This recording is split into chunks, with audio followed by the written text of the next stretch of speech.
Hello and welcome to Fresh Face Comics, the comic book podcast where a lifelong comic book reader guides his friend through the world of comics for the first time. My name is Joey Morgan, the aforementioned lifelong reader. With me, as always, is Jacob Licklider, the aforementioned newbie. We are cutting off our faces despite our noses. Yes, and with us once again, joining us back from the funeral for a friend episode, is my brother Jacob. Hello. So, okay, we're getting this out of the way now. My brother Jacob is Jacob 1. Jacob Licklider is Jacob 2. Yes. Okay? All right, just getting that out of the way. Funeral is confusing at the front. Yeah. This works out, and for those who did not tune into funeral, my brother Jacob is Jacob 1 because he is the older of the two. Yes. Which actually, by the time we're recording this, his birthday was just yesterday, so that's cool. So happy birthday! And we went to see the Batman Thanks. yesterday, and by the time you see this episode, our bonus episode on the Batman will already be out. But we're recording this before the bonus Batman episode because Jacob 2 has not seen the Batman yet. It's confusing. It's space is warped and time is bendable.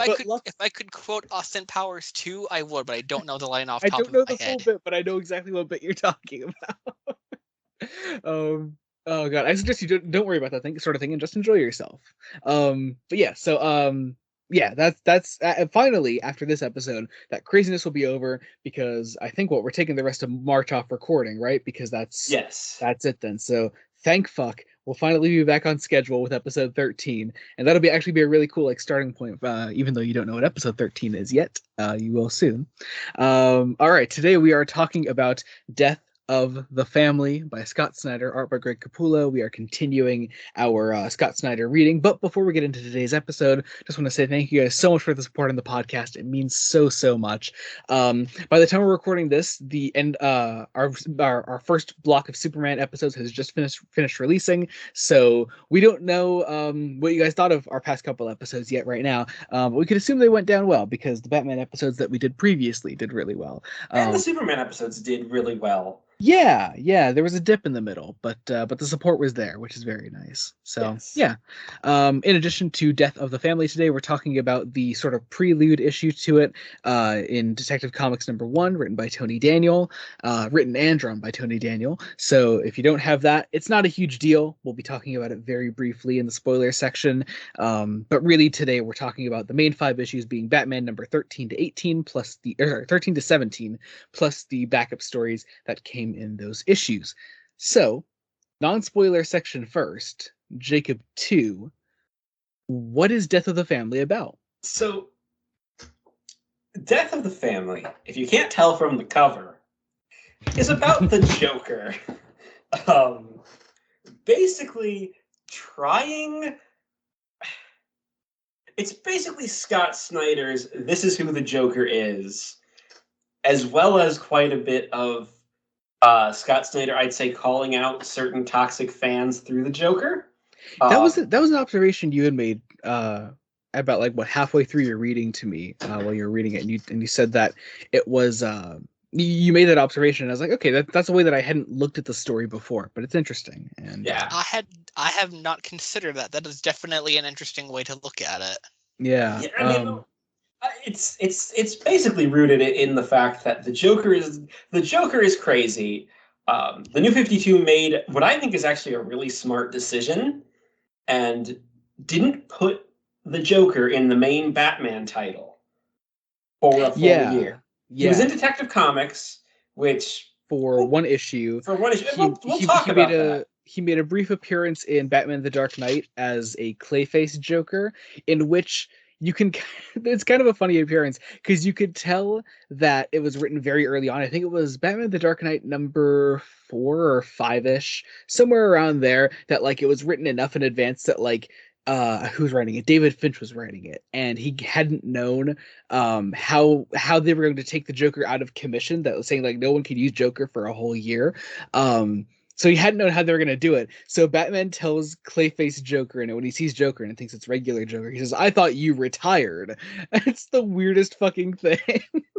You love comics sometimes. You just Yeah, love it. yeah, you gotta love the way these things are written. Why does it sound like the New 52 just in general had no communication between the See, writers? they're they go back and forth between like between being like really well thought out and planned out between these couple different writers and just 100% disjointed. Makes no sense. We love it. But yes, Death of the Family, it's essentially the Joker returning after a year and planning something for Batman and the extended Bat family.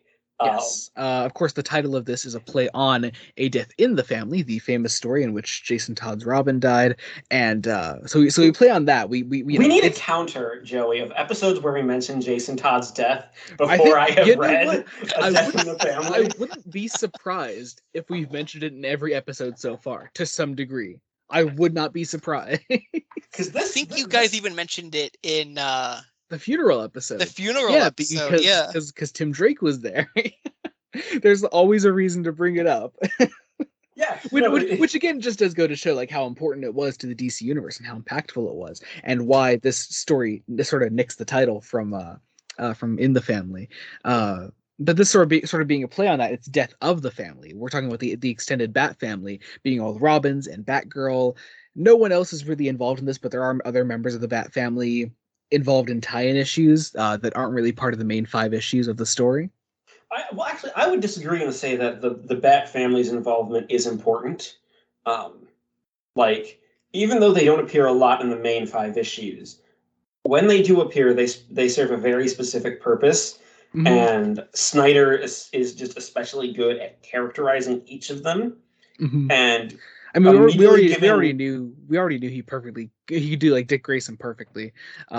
He's one of the best things about Court of Owls, I think. Oh, actually, it is worth mentioning. Jacob One has read Court of Owls before, so there's Yes, that. and Yeah, Yes. I thought it was fantastic. Yeah. yeah, yeah. So Um, but it's like even in a couple of lines, like we'll see this when we get to a scene with Barbara Gordon and Barbara Gordon especially. You exactly know what the Joker's doing and how the characters are going to react.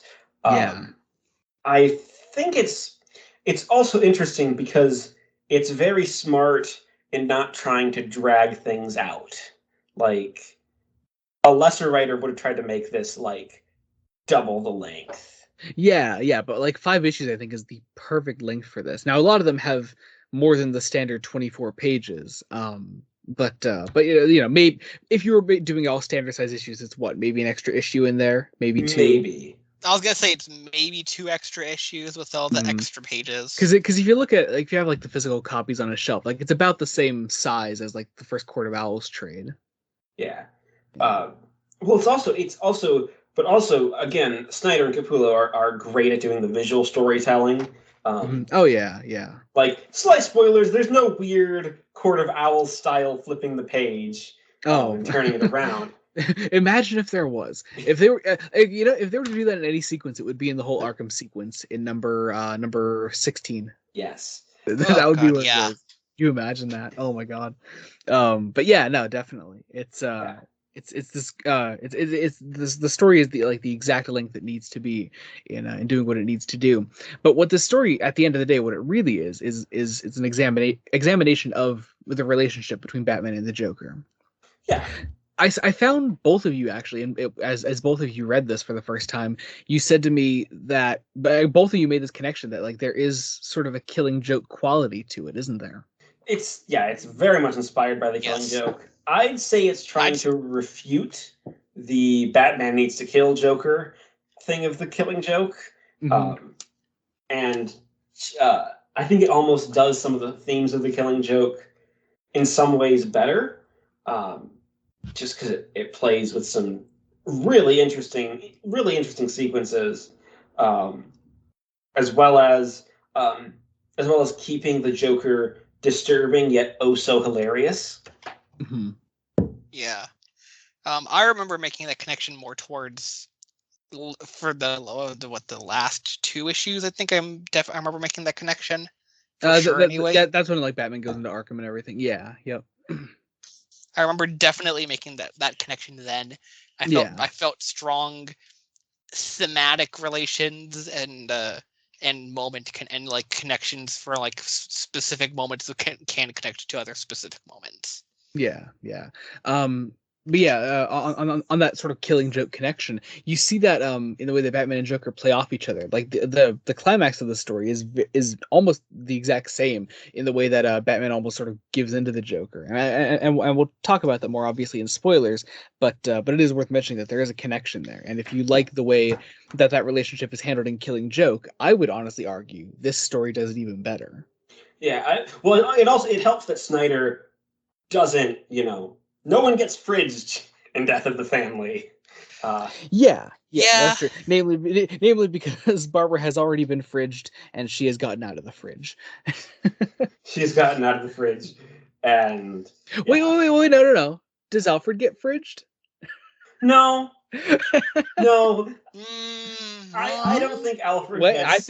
I think there is a conversation to be had there. I mean, obviously Alfred doesn't die, spoilers. No, I think because there's a scene at the end well, where wait, Alfred doesn't die? Alfred doesn't die, surprisingly. No, I think there is a conversation to be had there in spoilers, though. No, I think I would actually disagree just based on the final scene. Yeah, well, you only have one eye, so fuck you.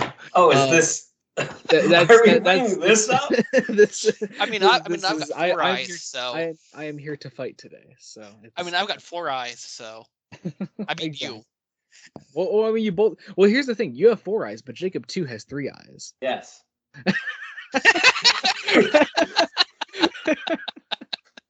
Well, no, technically 5. Because there's the fake eye too. Yeah. Oh, damn it. And if you want to count the older fake ones, 7. Jacob 2, decide what you want. You either have 5 or you have 1. I'll take the 1. Okay. Anyway. God damn it. Um, This is great. All right. So what else? Out of the way. Is what else is there? Oh yeah, I think Court of Owls, there's the influence there, but I think this story really shows you where Scott Snyder's roots in writing are. This man is a horror writer. He's like that's obvious. Yeah, he is, and Greg Capullo's art style like perfectly complements it. It's just the right amount of grotesque that you're repulsed by it, but you really do want to keep reading because it's fascinating. And his style meshes so well with Jock's style, who does the backup stories. See, that's the thing. You said that to me, and you're like, "What about this story at the end here?" Is like, I'm like, "That's not Greg Capullo. That's a backup story in the issue." And you thought the art styles were very similar. I disagree with that, actually. Yeah, but they mesh so well. Actually, Jacob, I want your opinion on this. The backup stories. Do you think that the art style is? I'm thumbing through to get a fresh look at the art. Give me a second. I think because Jacob 2 was saying that like Jock and Greg Capullo's styles were pretty similar, and I don't think that's quite accurate. I don't know. I think I could see where he's coming from. I think looking at them, the backup stories are more not as clean. I don't know if liney is what is how I would describe it. They're not quite liney, but it's definitely messier. Messier. That's a good way to word it. That's Jock's style, and he's a fantastic artist. Like they're not bad by any stretch, of course. Mm-hmm. But I think I would agree with Jacob too. I think I would agree with Jacob too that they mesh well. Like seeing one right against the other, I'm not like, oh, these are just totally opposite. Like it's smooth enough that like it doesn't. You don't go, oh, what's this? Mm-hmm. Yeah. But yeah. So on that, the backup stories in here, non-spoiler. What do we think of those? I wasn't expecting so much of. I don't think it's other Batman villains appear here, and I was not expecting that. Yeah. Not quite in the same way that like Jeff Loeb uses like every single Batman villain in a lot of his stories, but like there are appearances that make sense in here, and I like the way the Joker interacts with them. There's some backup stories I look at, and I think, okay, this makes sense as to how certain characters end up where they are, and I'm like, and I think I wouldn't like, and I think like if I didn't have the backup story, I would still be able to figure out what happened. Yeah. But some of them are like, okay, I really like the small little addition. Mm-hmm. But the first one especially. Yeah, that is a great story. But more on that later. Do we want to get into spoilers now, or is there anything else that we want to say first? I think I'll quickly say that if you have not read Death of the Family, you Yeah, should. please do. Please do. Absolutely, totally Yes, worth it. it is. The trade paperback does not collect Detective Comics #1. You don't necessarily need that. I mean, it's a nice enhancement. They catch you up. They catch you up pretty well. But I think it is worth reading. And Comixology is always there, and it's nice. And single issues are really cheap, so Yeah, it's doable. it's doable. Yeah. All right. I guess with that, consider this your spoiler warning. If you have not read Death of the Family, or you just don't give a fuck, here we go. Here are our spoilers. Let's kick off with Detective Comics #1, written and drawn by Tony S. Daniel. These opening panels are so striking to me. Daniel draws this really grotesque Joker, just having these fighting this guy. But having this, but almost like looking like he's enjoying it. It's a great way to draw the Joker. Oh yeah, he's getting off on this. Like, yeah, Daniel's style of art and writing is really interesting because this issue is a really good example of, I think, how the New 52 could have really succeeded. Yeah, like, definitely. It is standalone, a single story that has a beginning, middle, and end in one issue. It also does a great job of differentiating itself from the main Batman title at the time. This is Detective Comics. This is a detective story. Daniel utilizes inner monologue a lot in this. You really do see that, like, this is a side of Batman that Scott Snyder isn't quite going to touch upon, but also isn't bad that Snyder is missing. Yeah.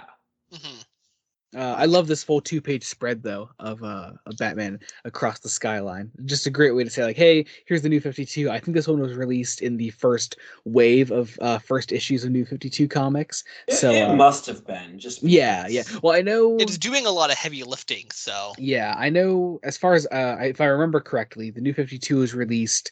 The first issue of Justice League was like its own week. Like, this is the reboot, and then there were 5 weeks of new releases, and this was in week 1. I think Batman #1 by Scott Snyder was week 5, if I remember correctly. Could have been week 4, but but the Snyder run came out much later, so there was that. Anyway, Joker bites out this guy's fucking neck. And it is gruesome. It is fucking gruesome. I like the way it's drawn though. Like, you said he's enjoying it, and there's no way he isn't enjoying it. Yeah. Also, Joker is naked here. Yes. Drawn very strategically, but Joker is naked here. Just worth pointing out, I think. Yeah. I also think, again, Daniel understands that you need to make you can be, Joker's fucked up and disturbing, but he's also just hilarious. Oh yeah. Not quite as funny as some of the jokes that Snyder will do later on, but Daniel gets it. Definitely. The thing that made me really just click with this characterization was, Bruce throws in, is on his way in, throws in a batarang. What an outrage this is! Excuse me. This is a violation of my civil rights. A man should be able to slaughter in peace. Here, sit on this while I contact my attorney. I love it. It's so good. I remember liking that joke a lot too. Yeah, it's really fun. So Batman crashes in here. We get this nice little action sequence. Joker escapes. And a nice little bit of Bruce saving a little girl from the fire, which is yeah. Again, really really good. I mean, because this would have been released. This was 2011, so in between Dark Knight and Dark Knight Rises. Yep. So the public perception of Batman was very dark and gritty Batman. Yeah. And no room for anything else, pretty much. And this is just a nice little touch. Yeah. What do we think of the way that Daniel draws Jim Gordon? We see his face down there. I was just thinking you're probably going to bring up Jim Gordon. Just look at him though. It's kind of funny looking. Like, I don't know. I mean, I love that he does the washed over glasses thing that all Jim Gordon artists should do. But I don't know why. I just find the face. I think it's the mustache. Yeah, the mustache. It looks like rubber. Like, well, no, I was just thinking that it looks like rubber, and it almost looks like it's not the proper size. Yeah. Yeah. Oh, I could see that. Yeah, Yeah, definitely. Same with his glasses. Like his glasses are sort of disproportionate. they look a little small. Yeah. Anyway, so And crooked. we get back to the Bat Cave. Um, we see this. Batman talks about, like, of course, a long history with the Joker that we've seen a million times before. But it's nice to see here. I like Alfred in this scene. My better judgment calls you to shed a certain cat. Yeah. Is uh, is Daniels, you know. yeah. He is. Do we think that one drawing of Joker on the computer down in the bottom left, is that like a reference to Arkham Asylum? It might The be. video game It could be. where he gets all venomed at the end, or no, tightened at the end, Titans. and he has like, Was the mohawk. when did Arkham came out in like 2010, 09. right? 09. Oh, not Yeah. Arkham City came out in like 20, 2011. right? Yeah, okay. Asylum was 09, City was 11, Origins was 13, and Night was 15. Is it Okay. really that long ago already? Yep. Yeah. Arkham Knight is 7 years old, my friend. It might be coming to the Switch, which I'm Mm. very happy for. Yes. Expect bonus episodes if those come to Switch, because that'll be great. Yes. Um. But I love the Anyway. scene on the rooftop. It's very let's establish for new readers the relationship between Batman and Jim Gordon. Mhm. Um, There's some great panels here on the next page. Then when like the parallel between Gordon and Batman, the sort of like half faces there. Just nice Hmm. dialogue here. Daniel just understands the characters. It's really nice. Another great full page here. Batman gliding through the city. Great stuff. We get Harvey Bullock, as we should. Uh, just love him. Look at him. Anyway, Joker is, of course, set a trap. It's fake Joker, of course, and Joker has already. There's bomb. Joker has escaped into a crowd with a purple umbrella. so conspicuous. He wants to be found. Yeah. It's clear, like that's definitely his That's the point. point, I think. Obviously, I Yeah, mean that felt obvious to me that he wants to be found. yeah, and of course Batman finds him. More great Joker dialogue here. The clever hound thing. He's sniffing out twice in 24 hours. Must be a record. No reason we all can't smile and be happy for such a rare occasion. We should all share a laugh or two. So that's fun. So I will say, like this, and even in the death itself, your interpretation of Joker as in love with Batman is yes, very present. yes. This is Oh what I've been yeah. saying. I've been saying this since our Dark Knight Returns episode. It's there. Joker is in love with this man. But yeah, more on that later. Anyway, so Batman chases him down, of course. He gets him, obviously. But again, Joker isn't really trying to not trying to actually escape here. So we get to Joker later in Arkham Asylum. He's being examined by a doctor. This doctor leaves. It's pitch black. Someone else comes in. Joker calls this man doll maker. And the next thing you see is, I still think to this day, one of the most gruesome Batman panels ever put to print. Joker's cut off face nailed to the fucking wall as Joker says, "That felt fangasmic," which is clearly him talking without lips. Um, which is, oh my god, such a miserable thought, but so good. And Dollmaker says, "I know it did. Tonight we will both celebrate our rebirth." And that is where we end in Detective Number One. And then the And the Joker, Joker isn't seen again for an entire year. yeah, except for that one time that Clayface pretended to be Joker, and Batman thought Joker retired or something. So, Something along those that lines. sounds ridiculous. It is ridiculous. It's really fucking stupid. I'm surprised no one relayed what the plan was. Yeah, well, they do, like, the idea was always that that they were going to get rid of Joker, and but like I guess they weren't quite clear as to how, and this was it. I don't know. Explain it. So on Detective Number One, if you read like the full trade, this whole, it is a complete story, beginning, middle, and end. This one issue, but it does lead into a larger arc involving Batman hunting down Dollmaker and why Joker was captured that night and all that. But Joker, of course, does disappear after this point. Cut to a year later, we are now on to the main story, Batman number 13, the first issue of Death Death of of the the Family. Family. With a very subtle cover. Like, Yeah. That was sort of the theme of all the Death of the Family issues was that it was this sort of half face of all the Bat family members. So like the Nightwing tie-in had half of Nightwing's face, and Teen Titans had half of Red Robin's face, and all that. So yeah, and then of course actually the original trade collection of Death of the Family before the edition that you have with him holding out the face was that half face, but for Joker. So interesting. Is that why like the hardcover version I've seen has a white spine?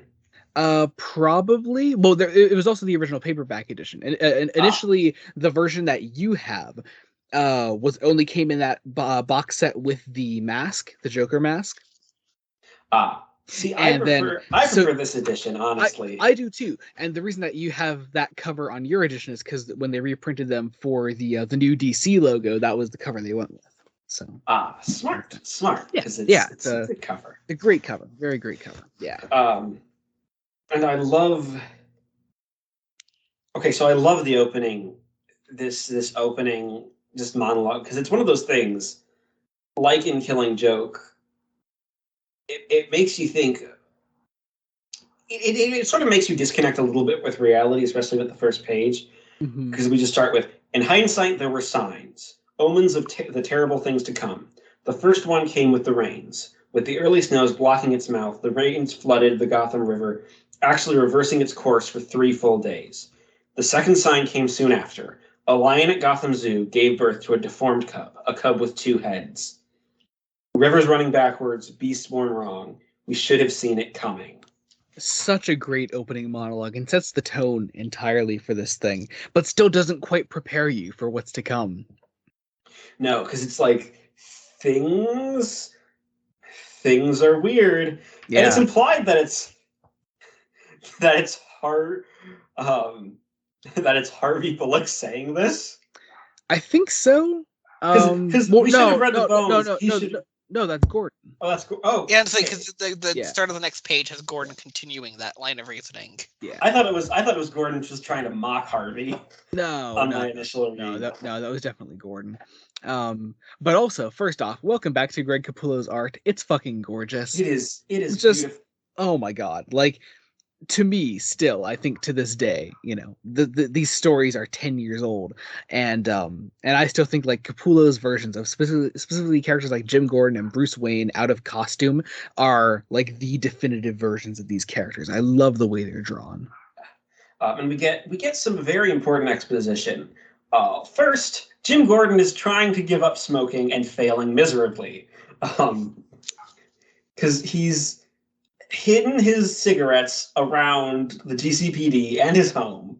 And it's like, what the hell was I thinking? And he offered a day off to whoever can find them all. Yeah, yep. And we get this nice little panel on the bottom of this page where someone left a note, another one down, sorry Kamish, and it's another pack of smoke's gone, which I think is just a nice little thing to add to it. But of course, it's Scott Snyder. Everything is thought out meticulously, and that will become important later. It'll become very important on the next page. But then Bullock cuts out. Like he walks away. Gordon walks inside the GCPD. A van pulls up, and of course, well, we know it's Joker, but a foot steps out. A well-dressed foot steps in out. Purple. Yes, in purple. Yeah, or at least tinted purple. The frame. I don't think he's actually wearing purple. No. So we go inside the GCPD. Nice little scene here until, of course, the power cuts. And my God, this is a terrifying panel where Gordon sees Joker standing there. Yeah. It immediately hits just the tone that we're going for of sheer unadulterated horror. Yep. And if you didn't feel that, you'll feel it over the next page or two. Yeah, because this is a terrifying scene, also a very funny scene, where Joker keeps trying to tell a joke. And as he goes up to random police officers actually, no, not random, he knows all their names. My God. They're very specifically targeted. Yeah, as he walks up to each and every police officer, and he whispers a joke or not whispers, he's screaming these words to these people. Yeah. He opens with, "Now stop me if you've heard this one. A man walks into a bar." And and of course someone cuts him off, and he's like, "Oh, you've heard this one already." So he kills him. This happens a couple of different times. I think he just snaps their necks. Yeah, Like yeah, That's yeah, what because you that's see the little, implication I yeah, you took. see the little crack there. there's a crack, and you see the first body on that page. That is a broken neck. Yep. Uh, I think my favorite bit here is when let's see, what is it? Oh yeah, this bit where Joker says, I'm just trying to get a laugh, Jimbo. It's a classic too, so many variations. A clown in a Hawaiian shirt knocks on a door, or maybe a bat flies into a room, or even a clown walks into a police station looking for his face. My See, God. that line made my heart sink because I'm like, one, it made me connect. Oh shit, Killing Joke is canon in this universe. Yes, yes, Like, yes, it oh, is. we're gonna Yes, it acknowledge fucking that. is. Yep. Yeah. So, of course, taunting Gordon with that. Um, we acknowledge that. Of course, It Joker gets says even what he's worse here because he for. says, "You're looking so well, though, little Barbara too." And my God, just the way Joker is able to get under his skin. It's so interesting to see. Like, uh, And then Joker says the most horrifying thing. Says, yes, Commish, you do hide things. Like that last pack of smokes. The one you hide in your apartment, in that final hiding spot where Barbara won't look, where no one will. Under your bed in the wire netting. Sometimes I lie under there at night and listen to you sleep. The sad things you say. How I just want to reach my arms up and he attacks Gordon then. My God, what a sequence. We cut later with all the lights on. Batman is there. All these officers are dead around Gordon. It is horrifying. And that is what the story is going to be. because all Gordon can say is, "He told a joke." Oh Yeah. God, Batman, he told a joke.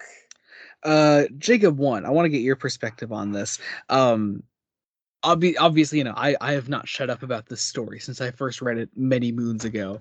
And believe me, I've heard every second of it. This is one of my favorite Batman stories of all time. Period. How much of this was still taking you by surprise by what I had said before? Well, I wasn't completely shocked by some of this because you've either shown me or you've told me Yeah. Yep. some like specific panels or specific segments of just these 2 pages. Mm-hmm. Well, I guess the last 3 I'm talking pages. about the story as a whole here. Oh, just the Yeah. story as a whole. Yeah. I would say after I got past the first, I'm glancing through the trade here a second. Once I got into like the second or third issue here, I was exclusively new for me at that point, at least what I could remember. Oh, So okay. a Very lot cool. of it was taking my surprise.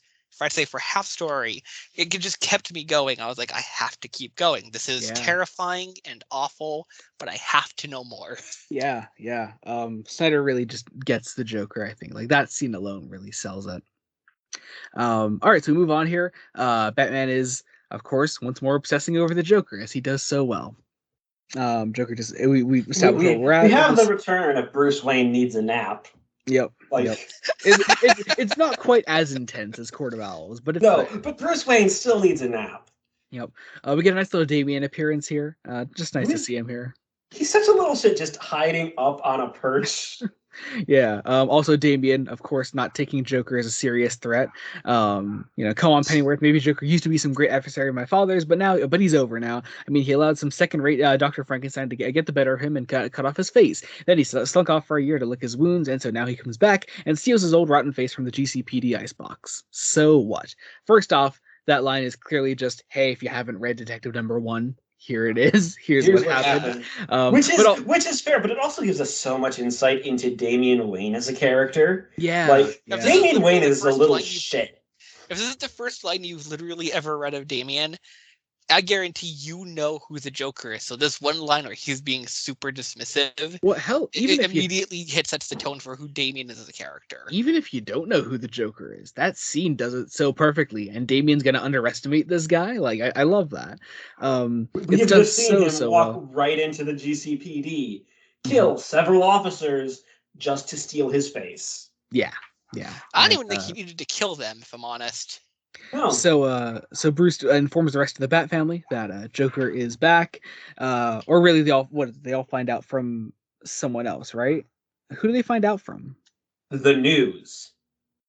Oh, that would make sense. Implication is that it's just the news. Like, Yeah, he gets a yeah. call from Nightwing, And Nightwing's first line of dialogue is it true he's back? It seems so. Have you told Batgirl? I thought she might rather hear it from the commissioner.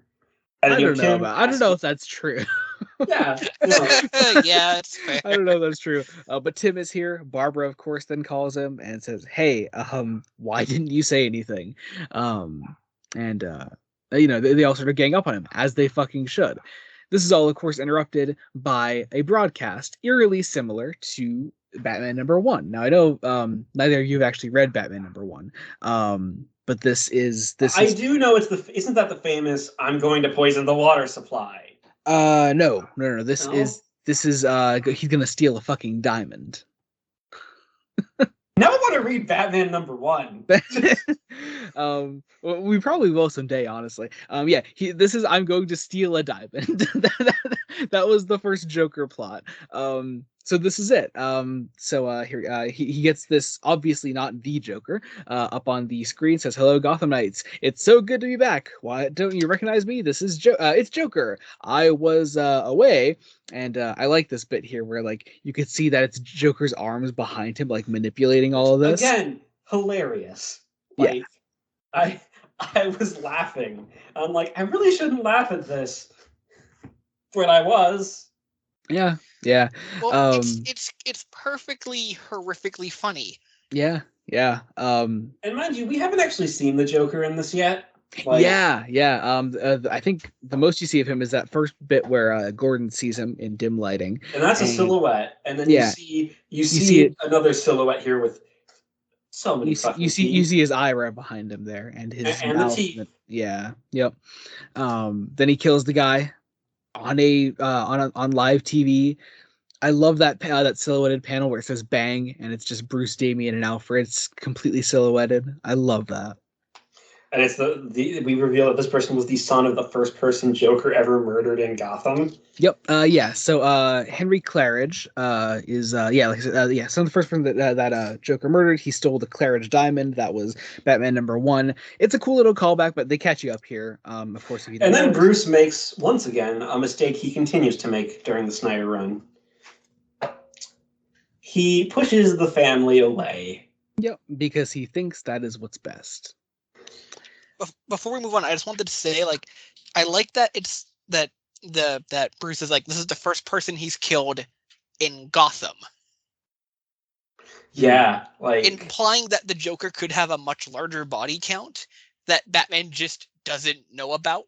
That could potentially exist. But also, I guess now that you pointed that out, that is sort of a hint, like with where we're going later on, how Bruce talks later, and of course we'll touch on this later, but he talks later about how extensively he's researched the Joker and his potential past, and that could be a hint as to that. So it's also very telling that the person who's still on the phone with him as he's pushing everyone away is Barbara. Like, yep. Like the last person who found out is Barbara, and she's the one who's pretty much calling him out on his shit. Like you're probably going to need our help. Mm-hmm. Before we move to the GCPD. No, not GCPD. This is Hades' the mayor's office. Yep. And so of course Gordon has this whole task force surrounding him. Is it just me or is Gordon dressed like John Constantine here?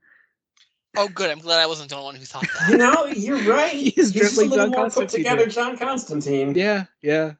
Coat needs to be a little bit longer, but that's it. It's like if John Constantine wanted to go get a proper job. He gets like a desk job. He works in the office. Are you telling me that slaying demons is not a proper job? Exactly. Come on.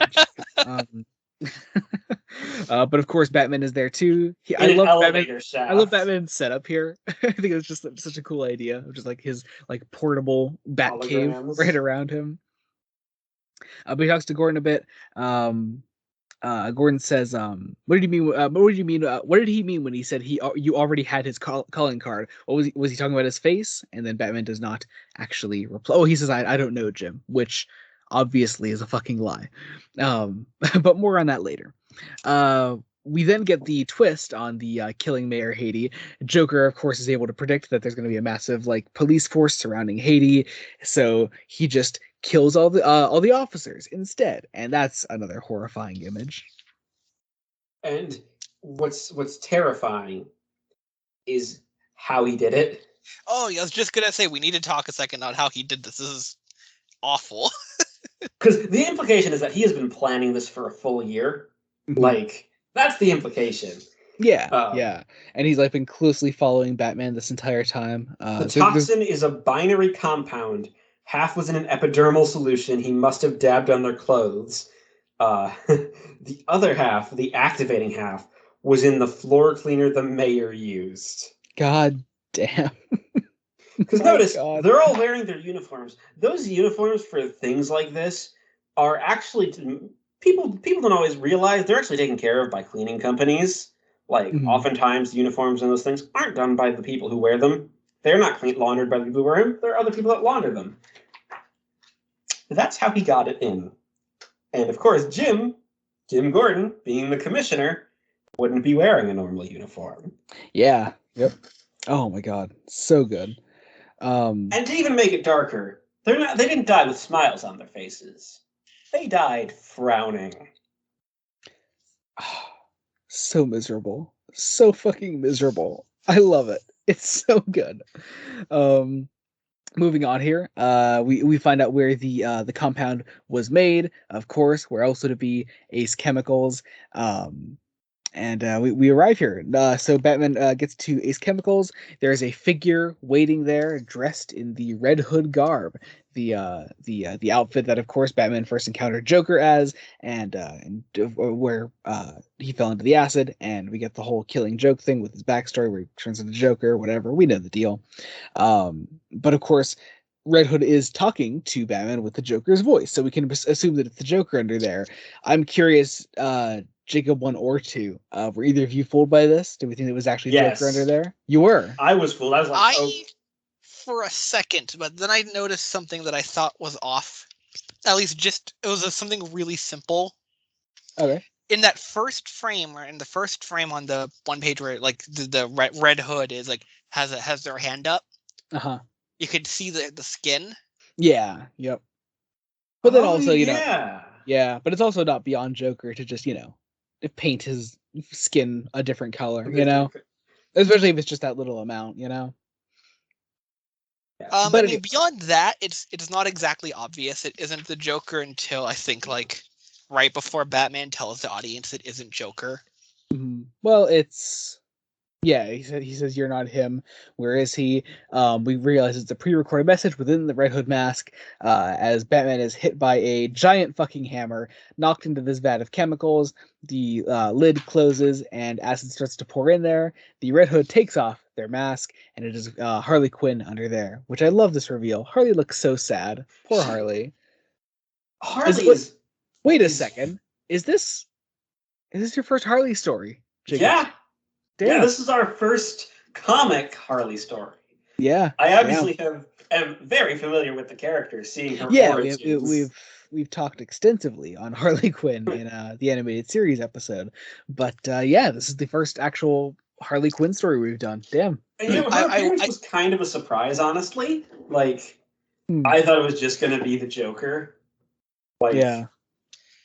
I will say too, like if you didn't know, like if Batman didn't say anything, this first frame where it's revealed to be Harley, you could still maybe think it's the Joker because Mhm. you see the neck and it's still white because that's what Harley does. Yeah, yeah.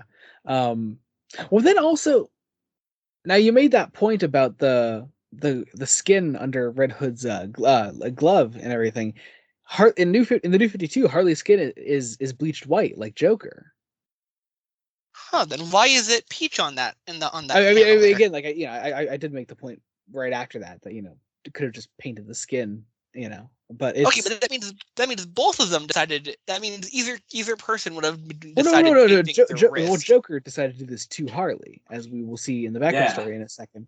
But yeah, so it's not that much of a stretch, but when you think about it, that's not quite the hint you need to look at to say like, oh yeah, this isn't really Joker. Yeah, and Anyway, this fucking scene.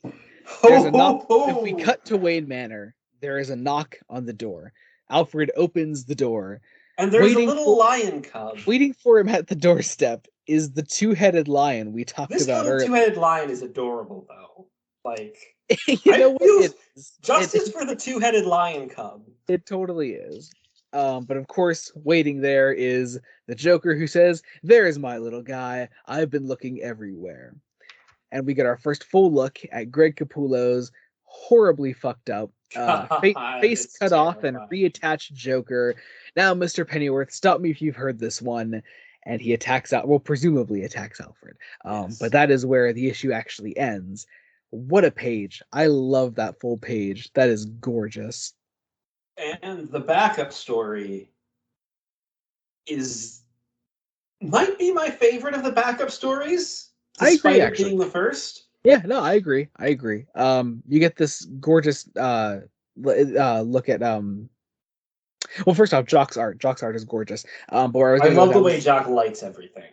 Like yeah, yeah. it makes it But makes you have, it makes this and all the backup stories feel very dreamlike, like yeah, a yeah. Well, nightmare. and this one definitely should be, because this is Harley just taken by Joker, locked in a room with single light bulb there, and the only thing we see of Joker here is like just like this deformed mouth lit really weirdly, that I really like. Uh, Joker tells Harley Yeah. to take off her clothes, and I'm pretty sure this scene was heavily criticized when it first came out.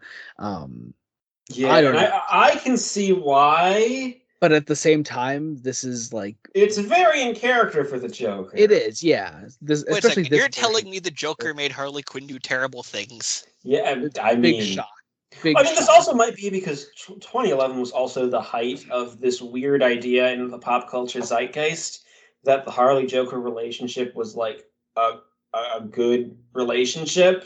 Also, 2011 was the height of hypersexualizing Harley Quinn. This is the Ugh. same year that Arkham City came out. Oh Um, yeah.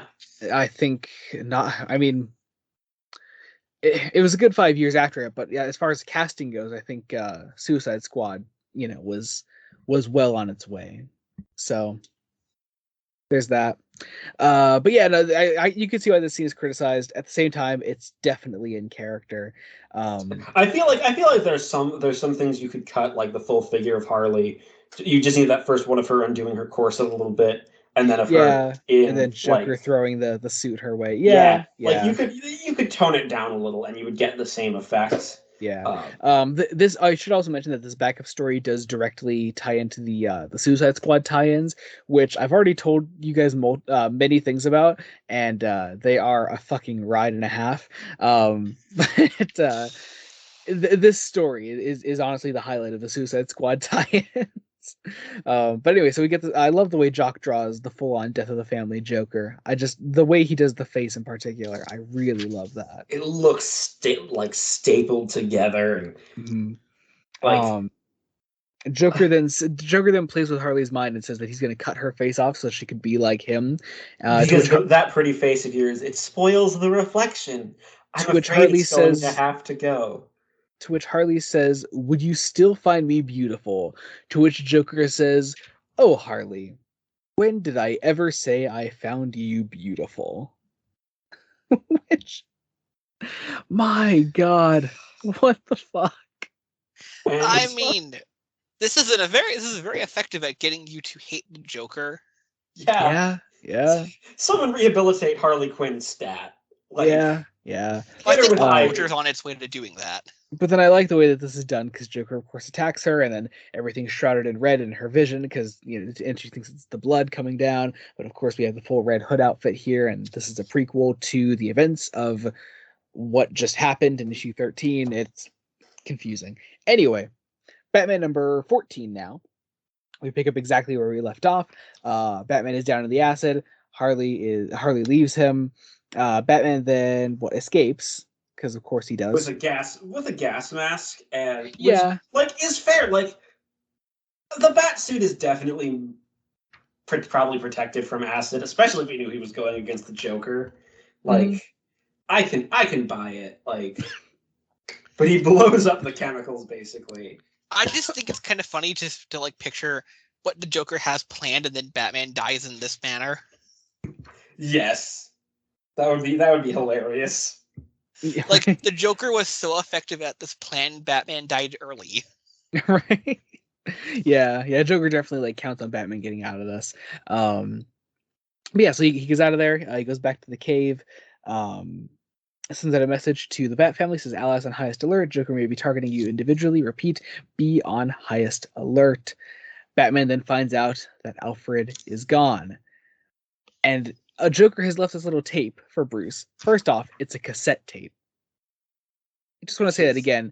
It's a cassette tape. And it's this horrible message of Joker torturing Alfred, does the same sort of mind game thing that he did with Harley, and says that he's gonna do all these horrible things to Alfred. Was he like burns out his eyes with ammonia, right? Calls him Jeeves. Calls him Jeeves, which I think is just a nice little touch there.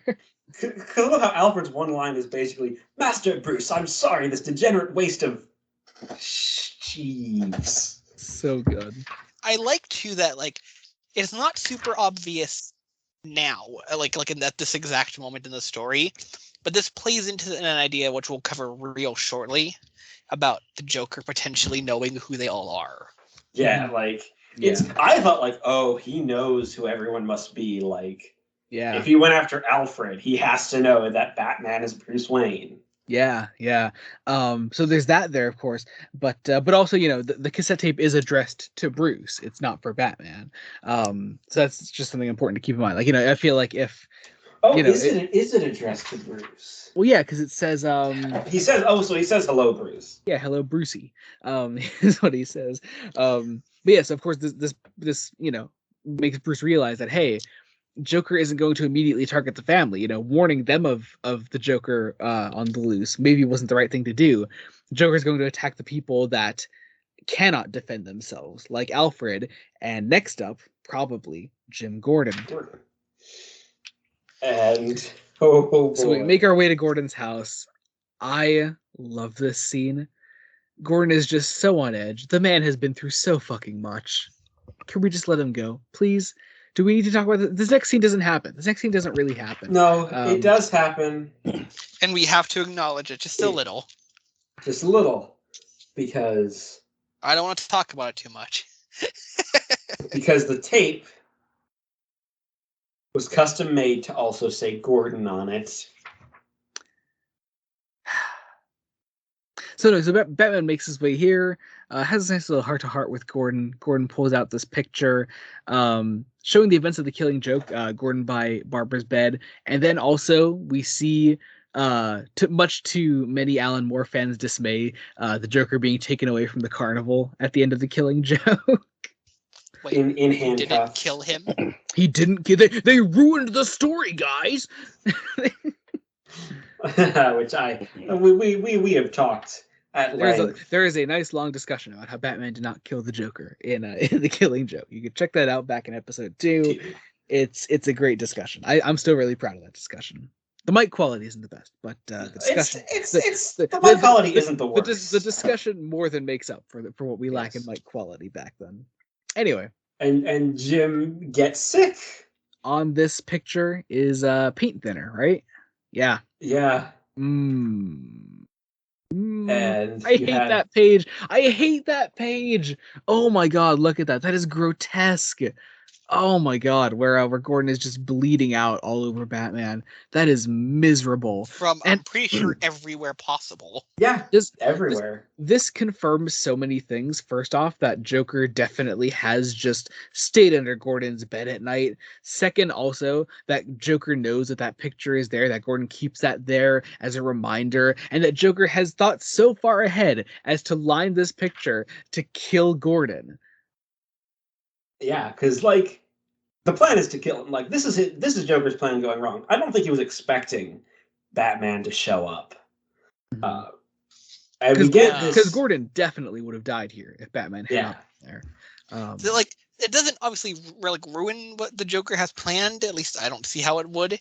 Yeah, at the very least, Gordon is out of commission for the rest of the story. Yeah. Yeah. And we have a very nice scene outside the hospital between Dick and Bruce. Scott Snyder just gets the angst between Bruce and Dick. The angst, but still that father-son. Well, yeah. There's a camaraderie there, but also Dick rightfully sort of flips on him at one point and says, "Hey, is this why you wanted to do this here? So we can talk in code, so you don't have to talk about like how this is personal to us and how this is a family affair and how this affects all of us just as much as it affects you." because again, like Snyder continually points this out in Bruce's character, he's very self-centered. He really does think that like every attack made by every Batman villain ever is personally targeted at him, and that Batman wants to be a loner, despite all these great people that he's surrounded himself with. Yeah, and the important part is he's convinced that the Joker cannot know who the family are. Mm-hmm. He only went after Alfred because of Bruce Wayne's connection to Batman Incorporated. Yes, we had a Batman Incorporated name drop. Let's go, Grant Morrison. That's one of their works. Yeah, isn't that where you get Duke Thomas as a character? No, Duke Thomas is a Snyder thing. Yep. Okay. Yeah, we will get there. We'll get there. Okay, cool. Yep. Yeah, we'll get there. But yeah, no, that's a Grant Morrison. I think they mentioned Incorporated in court too, didn't they? I don't remember. They might have. I think briefly. I don't remember. That's so long ago for me, though. At the very least, Batwing makes that small appearance on that Bat family, and Batwing is incorporated. So there's that. Anyway, yes, established that the Joker is going to poison the Gotham City water supply. There we go. Man who laughs in there. Yeah, so we get this great bit. Batman makes his way over to the reservoir. Joker is waiting there for him. I love that this gets a full page. Joey, it wasn't a paint thinner. What was it? It was a blood thinner. Fuck. I knew it was a thinner. I knew it was a thinner, but yeah. Which is why it's not clotting, yeah. No, he was trying to get Gordon to just bleed out using aspirin. Damn. This story. This story is very heavy, if you could not tell. Yeah, it hurts to talk about because God, I love all these characters. And again, I love Bruce's internal monologue and how it leads to the silhouette and then the full page of the Joker, arms outstretched. Hello, darling. Joker loves this man. I'm pretty sure it was at this moment I went to you, Joey, and was he just loves see, this is the story. You both fought me on this point. This is the story where you both conceded. You said, yes, he loves this man. I think he loves the idea of Batman. Oh, shut up. He loves him. He wants his body. I don't. I would agree with both of you in that I think the Joker is in love with the idea that Batman has, like that, like the kind of person that Batman was, not necessarily who he is, as I think the Joker says. Listen, if Bruce Wayne unmasked and in fanfic happened, it wouldn't happen. The mask would have to stay on. Yeah, exactly. And speaking of this, we're on this scene. This is what it's all about. This is what the story is about. Why Joker cut off his own face, why he put it back on, to show that he is still him, no matter what. But really what this is about here is about who Batman is underneath. Joker is Joker, no matter how many layers you cut. Batman is also still Batman. It is what Joker is trying to prove here. However, his family is arguably another mask around him. His family is making him weak. Joker is the only one that has constantly been there for him. Joker really does consider Batman his only family and the only person that he can truly love, I would say. It is, and I love the dialogue of you decide to make your move, wouldn't you? You'd throw that batarang from behind your back just like last time, and wham, I'd get hit. Ow! But being fast, I'd push my remote and poison the water, and you'd call to your little friend, the one who used to be Robin, Nightwing, isn't it? And he'd blow the aqueduct. See, now what I love about this though is that Joker has already cut to the chase. He's done the job already. He's killed all these fucking people. Batman is rightfully pissed at this as you sick maniac, and Joker catches him in this trap of chattering teeth and wire. And Joker I imagine it's extra thick dental floss. I hope so. I really hope so.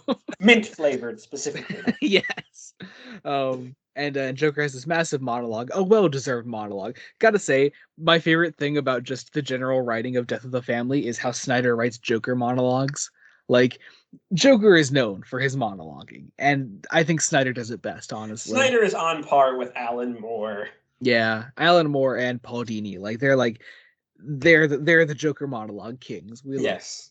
But Joker, through all this monologuing, is going down to one point, and that is, of course, that he claims that he knows who Batman is. He says, "I know who you are, every single one of you." I missed the line there. All of you, Batman and Company, beneath your little masks. That's right. I know your secret identities. I know your names, your addresses. Heck, I even know which soap you use in the shower and why you always smell so good, Nightwing. Which is a great line. I don't know if you remember. I said I like that when he's gonna call someone out for the shampoo they use, he calls out Fabulous Nightwing. And as he fucking should. It's Dick Grayson, the fucking himbo of the DC universe. Yes. But anyways, yeah, so he knows who they all are. Knows who they all are, says but I'll tell you what, Batman is keeping a secret from you all, a big one too. And now it's too late because I know everything, all your little secrets. I've even written them down in this book, a book made from the skin of a bat, maybe even one taken from that dear little cave you all hide in. Batman says you're lying. Joker says, "Oh, am I? Well, I guess we'll see, won't we? But I'll tell you this, little bats and birds, within 72 hours you'll all be dead. And here's the punchline: Batman will be the one who kills you." I love that last panel of all the family's faces in in front of this blood splatter. Yeah, it's dark abstract imagery that Capullo does so well. Mm-hmm. Like, hot damn. Yeah. Well, Also, I love the backup story here. Yeah, well, yeah. So we have Oswald Cobblepot. Colin Farrell. Penguin is here. I think, this sounds weird to say. Is this the most significant role the Penguin has played in a story we've read? Yeah. God damn it. He's been in stories we've read too, and he just hasn't played much of a role up to this point. I mean, he had a decent-ish role in the last episode. In Dark Victory, yeah. But that's about it. Anyway. This one's great. I love the umbrella knife. Yeah. Joker here kills every single guy in this church and says, "Hey, ties them up to make it look like they're praying." Yeah. And Joker says to Penguin, "Hey, you can join me, you could work with me, or I could just make it seem like, you did this to all of these other crime boss families and they'll all be out for your head." And then of course, Penguin has no choice but to agree. I think what really shines about Jock's art here, though, is the lighting. I love the lighting here. It's bathed in red. It's fantastic use of the color. Yeah. But that's that. On to Batman number 15. I love the cover of this one. The Joker just living rent-free inside Batman's head. But yeah, we're on number 15. We get into this one. The first page of this is one of my favorite just looks of this Joker. But it's this idea that through all of this, as Joker's monologuing in front of Batman, this is what Batman is thinking. This is what he sees in those dead eyes when he looks at him. It's fucking insane. But we go back to the reservoir. Joker is still monologuing, still is in love with Batman. Meanwhile, off to the side of the reservoir is Harvey Bullock. Joker, of course, has dirt on him too, because who doesn't Joker have dirt on at this point? Everybody. And it says that night at the GCPD when Joker killed all those officers, that Bullock was missing, and that he was what at the XXX theater, the Undertow. Pulling you away. Tell me you weren't, Harv. Tell me you haven't fallen off the wagon. Say it ain't so. Again, this Joker is terrifying, but I'm laughing my ass off with him. Yeah, definitely. It's really well done. But Joker again still has everything thought out. This is the most meticulously thought out Joker plan I've ever read. He has a bomb ready for these guys. He blows up all these cop cars, probably kills a bunch of people in the process. Thank God my guy Bullock makes it out of there. But Batman comes after him. He punches Joker. We get this great panel of Joker's face starting to slide off. Yeah, and it's and the strings keeping it attached. Yeah, make it deformed. Another great bit here though of Joker thinking of everything. He has lined the inside of his face with toxin. So when Batman punched him with his ungloved hand, it got in his hand and he spirals into unconsciousness. And we get Joker kicks him into the water. Bruce has a dream sequence then, which I might be love. my favorite sequence in the comic. Before we have to talk about, first off, I love the way Capullo draws the Bat family just in regular clothing. Mm-hmm. You can tell who each one is, you know? I was gonna say, I like how it's also really obvious who everyone is without like painting little symbols on them. And what their personalities are. Like every Robin has been coincidentally a guy with black hair and blue eyes. Yeah, coincidentally. But Capullo does a great job of like distinguishing each of them here. Yeah, like Tim's very thin. Dick and Jason are tall. Damien's a little shit. Yeah, Jason has like the sort of more shaved head. Dick is a himbo because Dick Grayson. Yeah, Dick Grayson. But anyway, but then Alfred enters, and Alfred has his face cut off, his hair dyed green. Says, "Good morning, Master Bruce. So good to see you up and about, and among your dear, dear family." He pulls out a fucking axe, and Bruce wakes up, screaming no. And you have Damien. Father, we have company. And they're sort of like they're sort of standing around the same way that they're standing around in the dream sequence, though. And also I do just want to talk about the way Capullo draws the whole Bat family now that they're all in costume. This is the first time Capullo's gotten the chance to do such a thing, and I think they look great. I think it's a moment like this where you could really see why they changed Nightwing's color to red so that it's more uniform with the rest of the family. No comment. Okay, but it looks nice here. It looks nice here. Capullo makes it work. I think Capullo draws the red Nightwing suit the best. Yeah. Do you not like the red Nightwing suit? I don't. I like the blue. Which is valid, and I think we all prefer the blue. But which is odd because red's my favorite color. But I appreciate the red. I really do. I mean, I would agree the blue suit's superior, but I think the red also looks pretty good on him. I agree. It looks good when you have a good artist like Capullo. Yeah. I also really like Tim's costume. Yeah, I love the Red Robin suit. It's very nice with the wings and everything. It's very cool. It's very different, and I hope that like there's whenever they do Tim Drake stuff, they still keep a similar suit to this. Because I think this is mostly just his new 52 suit. He gets a new one in Rebirth. And I think he has a different one right now from when Rebirth started. I think. See, I like this one. Also, yeah. This is my favorite Tim Drake suit.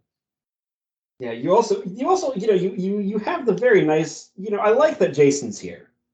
Yeah. I mean, he should be. He should. This is the man that was literally killed by the Joker. Yeah, I would be more surprised if he wasn't here, even if he didn't even if all he was here for was to try and kill Joker in the background. Yeah, but of course the family is here to confront Bruce about the fact that Joker apparently knows all their identities. Bruce calls Joker out on this, says, "Hey, no, there's no way he could know." Tim rightfully points out the fact that, hey, Joker came after Alfred. Why else would he do that? I also love this moment of Damien just pointing a finger at Jason, who invited you, Todd. Yeah. But everyone needs Todd here. Come on, He's Jason Todd. I mean, obviously Dick agrees. He's like, I did. Like I did. This needs to be all of us. And you have Bruce admit, "I was afraid," which is just powerful coming out of Batman's mouth. Yeah, especially the way Bruce is drawn in that exact panel, where he just looks terrified. This is the closest up to this point that Joker has ever gotten to the family, and it's genuinely scaring him. He's genuinely scared that he's going to have a repeat of the death of Jason Todd. Yeah. But it's not just going to be the death of Jason Todd. It's the death of everyone except him, and he'll be left all alone. Again. Despite Snyder's Bruce wanting to be alone, he's afraid of actually being alone. Yeah. Ooh, that's great. Anyway, so they all say, "Hey, how do you know that Joker doesn't know who we all are? How can you actually prove it?" Batman tells this story then, way early on, 6 years ago, according to the New 52. Yes, very long ago indeed. Very long ago. Yeah, but can we all agree the New 52 timescale is dumb? Yeah. When Rebirth comes along, they sort of retcon it to say that this is going to sound really stupid, that from Crisis onwards, only 5 years were stolen from the DC universe. Listen. Wait a minute. Hang on. And I knew that too, because you talk about this a lot, me and you. Okay, Jacob, I'm not the only one who thinks this is super dumb, right? Right? No. I mean, it's better than the DC universe existing for only For 6 6 years. years, yeah. I mean listen, Jacob number 2. Joey and I talk very often. I would say, like, he'll be telling me about something he's reading, and I go, "Oh, how does that tie into the larger timeline?" And he'll go, "That gets complicated." It does. It gets very complicated. Most of the time, this is the second time we've referenced the scene, but you just need to, not worry about that sort of thing and just enjoy yourself. I find there's very few moments where actually concerning yourself with the timeline matters. Yeah, that's fair. Yeah, like a story like this, like, read Detective Number 1 and then go into this. It's a great story. Yeah. Yeah. Like in this flashback alone, like, it's drawn like it could be anywhere from 6 to 30 years ago, just like in the coloration even. Yeah, definitely. Like, I don't think you should take this strictly as the New 52 timeline dictates it is. Mm-hmm. You really shouldn't. Yeah. Because 6 years ago, it's not a long time. Yeah, but the idea is, I mean, the way Bruce says it, even Scott Snyder is like, I'm not going to say 6 years ago. Fuck you. Snyder says before any of the Robins, this is what happened. And this is what happened. It's this fight where Joker fell into the water. Bruce couldn't find his body. So Bruce went back to the Batcave and noticed through a now closed off entrance, which is, I'm only mentioning it because it comes important later. Oh yeah. There's this entrance that was open that Joker could have made his way through. And Bruce goes back into the Batcave. He finds that there is a Joker playing card left there, and that is the card that he got enlarged and hung up in the cave. But that is like the calling card the Joker was talking about. But this doesn't quite work out because Bruce says, "No, Dick, he must have attached the card to the boat after falling from the blimp. He likely used an adhesive that was water soluble and washed away." So Bruce is just brushing this off as, okay, this car was attached to the boat. He's doing it to mess with me. This is what Joker does. And Dick is kind of right to point out that's a theory, Bruce. Yeah. Bruce is trying to deny that. Like, he doesn't actually have any hard evidence that says Joker doesn't know who we are. Yeah. He just doesn't want to believe it's true, and as far as Batman is concerned, it's not true. And Bruce is convinced here that, like, he knows Joker inside and out. There's nothing that he doesn't know about the way that Joker plays his games. But this is a totally new side of Joker. There's no way that Bruce could predict what he's going to do. And I love that. Because, yeah. And then, you have genuinely good Bat family drama, where, everyone kind of takes a side. Dick is very much, you should have told us about the card. Barbara immediately thinks, if he knew I was Barbara, then that time he came to my father's house. Oh my God. What a horrible implication. Also, I think it's worth pointing out that you asked me early on in your reading, Jacob, too. You asked if Killing Joke was still canon, just to make sure in this. And I was like, yeah, the New 52 thing is that Barbara was shot. She became paralyzed. She was Oracle. But through science and, comic books. Through science! She eventually got back the ability to walk, and your initial reaction to that was like, I don't like that. I was like, yeah, but it's Gail Simone. It's done by Gail Simone. It's really well written. So I will at least reserve judgment. Yeah.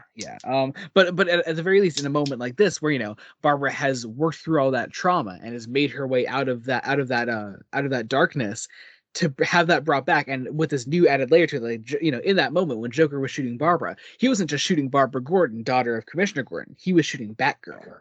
Or that's at least one possibility. Yeah, like to know that that's there. Like you see in the way that Capullo draws Barbara there, like that is terrifying. And it's terrifying. And okay, can I just say, I like Jason Todd as a character. I find him interesting. Yeah. Just because he's Bruce Wayne's biggest mistake. Yeah, basically. we're talking about the safety of the cave here. Jason says like it's secure. Bruce snaps back, it's secure. Tell that to Alfred. Oh my god. Fucking Jason. I'd like to point out, dick. though, he did not get him in the cave. Obviously. That is true. Yeah. But also, he got him at Wayne Manor. Yeah, right above the Batcave where Joker has potentially been before. Yeah. So, the family parts ways. Bruce says, I will fucking handle this, and goes out on his own. This is where all the Bat Family tie-in issues would take place between this scene and the next. It is also another mistake from Bruce Wayne. Like, this was a mistake, Bruce. You're pushing them away, Bruce. Yep. And if he hadn't, well, we wouldn't get to where the last issue leaves us. Imagine if they were all still with him in this case, if he took them along with him. But also, we could take that as Joker knows Batman so well. Joker knows where Batman's at in his life right now. He's pushing people away actively all the time. Joker's going to have an opportunity to go after each member of the Bat family one by one. And he's desperate because the very next scene, he bursts through the window of a family dinner. It looks so violent too for how rational Batman typically is for how he chooses to interrogate people. This feels so irrational. Well, Batman's not being rational right now. Makes sense. He's unhinged. And he gets the information, he said he'd kill my family. He's been watching us, Batman. Please, watching us all for a week. All of us from work. At Arkham. So Batman decides to go to Arkham. I need to read off this last bit of inner monologue verbatim. So Batman, as he walks into Arkham Asylum, starts thinking this to himself. He says, so now, Bruce, as you enter, tell yourself he's just a man, like you. Tell yourself he has flesh that can be ripped, bones that can be shattered, that he needs to breathe, to sleep, to eat. Prove it to yourself. Stare back at him, into those damn eyes. Stare into them until he flinches. Until you see them work like human eyes. Until you see the pupils change. It happens all of a sudden, just a tiny shift, but there it is. You stare back and you see it. The smallest flicker in the pupils, but still. And you say to yourself, see? Beneath it all, he's just what you thought he was. A man. And ignore the fact that what you saw those tiny pupils do was expand. Expand for you after you stared back long enough. Ignore the fact that what you saw those black points expand with was love. I mean, come on. That's fairly textual. Come on. I think you're reading between the lines, I'm honest. Come on. Also, I think we should talk about how we are paralleling the Killing Joke here now. Like, the rest of this entire story arc is a parallel to the Killing Joke. Mm-hmm. Yeah. Like, we are driving up to Arkham Asylum, and we're going inside. Yep. And we get out, and we cut to a backup story. Yeah, but after that, it's more Killing Joke, I swear. But anyway, backup story. Riddler bit. I do like this. I like this little Riddler bit. It's nice. Probably the least interesting of the backup stories, but it's cool. I love the image of the guards carrying a horse. Yeah, and then Joker just shoots the fucking horse. You know what I kept thinking of? Huh. You know exactly what I kept thinking of, Joey. I don't know what you kept thinking of. Well, we're in a hospital. And there's a horse. You know what? I had not made that connection. Mostly because I don't really think of Arkham as a hospital. Look, it was right there. I had to grab for it, and that was just in my mind. No, you're right. You're right. There's a horse in the hospital. I think Jacob got that faster than I did. Yeah, I definitely did. Yeah. But I'm with you. I didn't immediately connect that Yeah. a horse in a hospital to thing.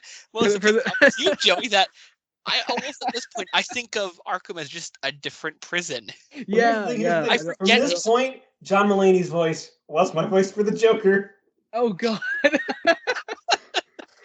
See, no, if I were to cast John Mulaney as a Batman villain, it would be Riddler. yeah, he's the Riddler in this Yeah, scenario. yeah. For those who are unaware, just look up John Mulaney, horse in a hospital. It's amazing. Anyway, so Joker recruits Riddler. He sends like this gas bomb into the cell and says, "Oh yeah, you already know your way out of there. You know, you figured it out long ago. You just had all these guards around that were preventing you from escaping. So here you go, just escape." And of course he does, because he's the Riddler and he knows the way out. He gets out. We're here in Arkham. This brings us to Batman number 16. What a cover! Yeah. The Robin waist jacket. Oh my god. And a Robin glove. You know And the mask. whose I imagine that is? Hmm. It's gotta be- Jason's. It's gotta be It's Jason. gotta be Jason. Yeah, I mean it's also got like the stupid eye mask. Yeah. Yeah, Mm. it's Jason's. But we open up with a 9-panel spread page of dancing. Specifically Arkham guards that Joker has forced to dress up as Batman and Joker to dance in their cells, and if they stop dancing, they will die. And it is a slow waltzy dance. Yeah. I like to imagine they're dancing to that music from Batman '89. That dun dun dun dun dun dun Yes. dun dun. Yeah, it's that Danny Elfman waltz. Yeah, it's gotta be. Yeah. So yeah. Anyway, Batman makes his way through there. I love this whole sequence. This is like the entire issue. Like it's all one scene of just Batman going through Arkham. It's a fascinating look at first off the architecture of Arkham, which you don't see often. But also a lot of this issue. gothic castle of horrors. Yeah, which Joker uses literally as their castle to be king and queen in together. We also have the Well, first I think. image of Well, the flies. I don't. If I recall correctly, the Joker doesn't want to be queen. I think. Well, he yeah, wants to but no, please like that's Chester. that's you get my meaning. I take your point. Yes. There's a flaming horse. The horse is just on fire. We know what I he mean, was doing with the horse in the hospital. The horse has been released in the hospital, and we don't know how it's getting out of the hospital, and it is on fire. So many questions with just a horse on fire. There are other Jeez. horses here. How did Joker get all these horses? He raided the police, duh. Yes, because the GCPD just has horses laying around. Jacob, Yes, they do. Jacob, you realize what you just said. Gotham City Police Department, Gotham City, like the city perpetually stuck in the 1940s. Are you surprised they have horses just lying around? Look, I have seen police horses in 2021 in the city that I live in. I feel like police horses are more of a novelty though at this No, point. they are a thing. Well, They are yeah, but still like a they're thing. they aren't commonplace. Yeah. He stole them from the police, is what I'm saying. Yes. Anyway, I don't know. I like to think they're from not the police, but it's funnier to think they're from the police. So I'll just agree that it's funnier that they're from the police. anyway, we force Batman to fight all these Arkham guards. Who are the knights to the castle? Your Galahads and Gawains and goons, oh my! Mm-hmm. Batman then punches a horse, and then starts riding that same horse. Right. I love describing this book. Bravo. I love describing this book. We make our way into the next room. Have we brought up the flies yet? How the flies are slowly starting to make their way around Joker's face. Around Joker and just in the comic in general. Yep. Like, yeah. because it's an image that'll be important to the final end. Yeah. We make our way into the next room. All these dead Arkham guards are situated as statues. We have some key moments here.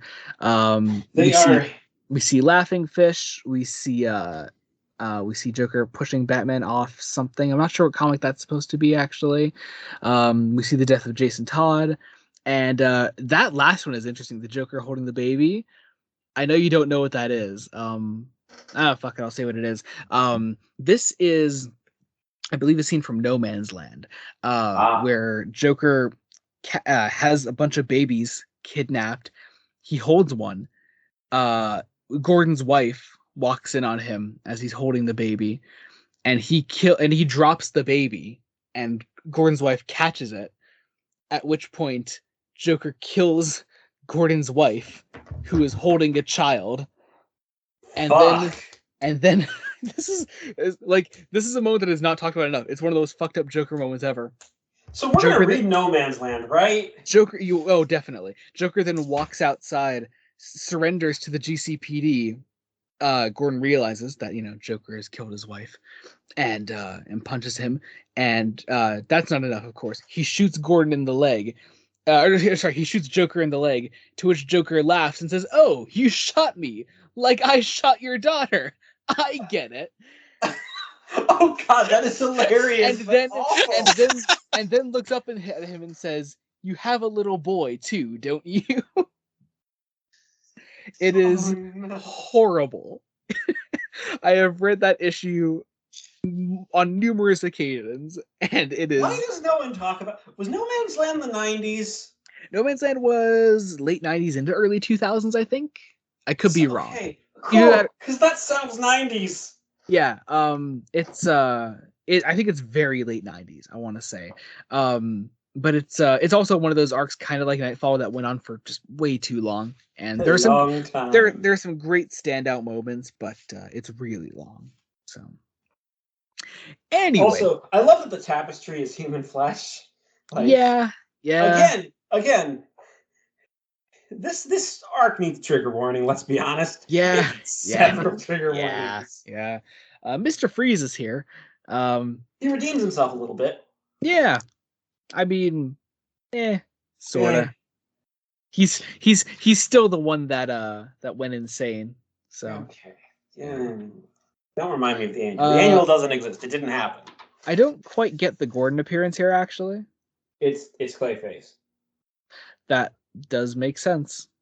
Yeah, you're right. What does he say he is? He says, "That's far enough, Batman. What are you doing? I thought you were." And then Clayface says, "All right, Your Highness," as Batman passes. And Joker's dubbing him, "Your royal player, a theatrical genius capable of any role that might speak to you, your darkest fears."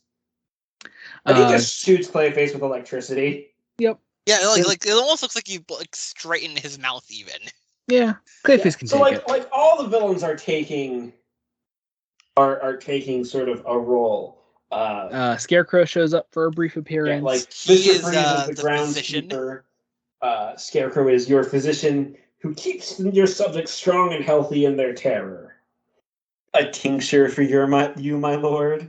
And I just imagine Jeffrey Combs from the animated series. Oh yeah. Then Batman makes his way into the next and final room. Not Gordon. Why do I keep saying Gordon? Goddamn.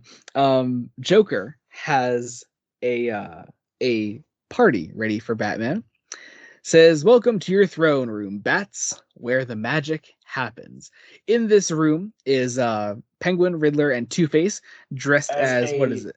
Bishop, a Rook, and a Judge. Next to Joker, we have some random Arkham guards dressed as Wonder Woman, Green Lantern, Superman, and Aquaman. With the interesting choice of making a fat lady be Wonder Woman. There is a throne at the middle, and in front of it, a large rock with a chainsaw in the middle of it, with jumper cables attached to it. Because we're doing the sword in the throne, the sword in the stone. The sword in the stone. The sword in the throne. Words.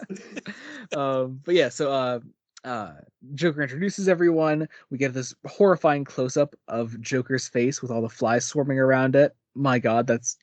But yeah, that happens. There are more flies, and you can see the rot underneath. Yep.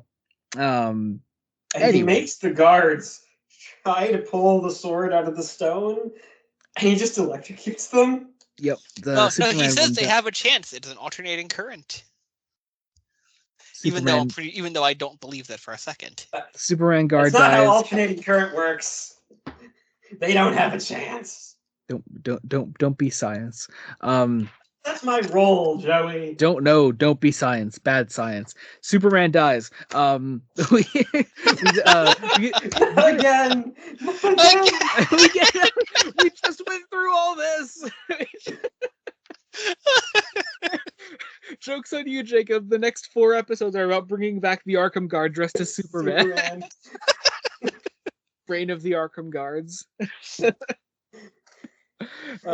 We get a nice look at here at how much the face has rotted next to Joker's normally white skin. Like, it is yellow.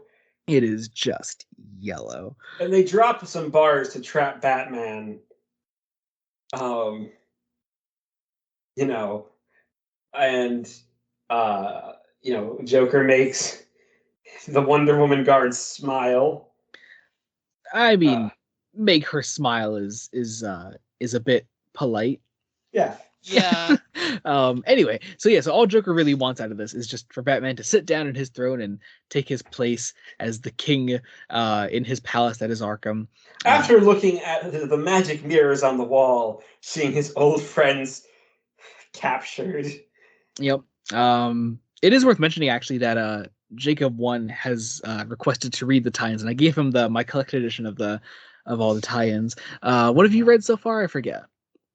I'm still in the middle of like the Red Robin what issue?